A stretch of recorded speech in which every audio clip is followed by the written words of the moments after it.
jack and put it on jack stands. Make it stable. I don't ever want to see anybody climbing under a car that just has a regular hydraulic jack under it. We've all heard the stories and they're real. It really can happen when you're not ready. Take the extra 2 seconds, use wood, block of wood, use a regular jack stand, put the car in a jack stand, set it down, push on the thing, make sure it's not going to fall over before you go crawling under it. You might think you're quick, but you're not that quick. It's on you and you can't breathe and it's over too fast. So let's not do anything like that.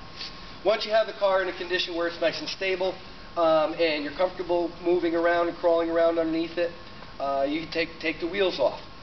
Sometimes if you've already got it up on jacks, you actually might ask somebody to hold their foot on the brake pedal, which squeezes the brake pads and will hold the rotor solid so you can break the wheel loose. Sometimes I forget, I jack it up, got it all on jack stands, you go grab the wrench, and how am I going to do this?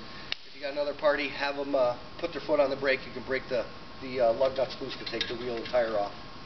Once you're inside the wheel and tire, most brake systems, at least disc brake systems, are going to look pretty much identical to what you have here. You have the rotor, which is inside of the caliper bracket, and then the caliper itself, which is part of the caliper bracket, and that's where the sliding mechanism works.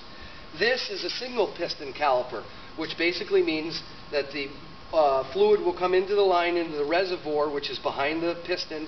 It pushes the piston on this pad here, and then these slides, which are housed inside of the caliper bracket, slide back and forth and create the equal and opposite force on the other caliper, on the other side of the caliper and the other brake pad.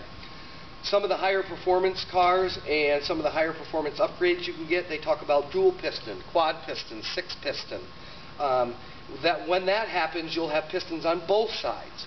And a lot of times, or all of the time, the brake fluid will be fed to both sides of the caliper, whereas in this caliper it's only fed to one side, the piston side.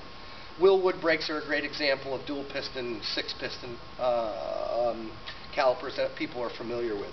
Higher brake pressure, smaller pistons, more stopping power. This is a steel caliper. You can get calipers that are built out of aluminum, magnesium, and all kinds of real special stuff, lightweight stuff, high performance stuff. Gets non-rotating weight down, some of what Bruce was talking about, lowering the weight. So really, what I do first, we took the wheel off, you just want to take a general inspection. And of course, while you're here, look at the tie rod ends and the sway bar links and make sure the spring isn't broken and the brake hose that's here isn't swollen up, doesn't have any nicks or cuts or anything in it. These are all things that are bad, obviously, if they fail, and you'll want to catch them. The next thing we're going to do after we've inspected the condition of the rotors and the pads, this tool here is what we use for runout. Runout is a specification which actually allows the rotor to have some wave to it, which most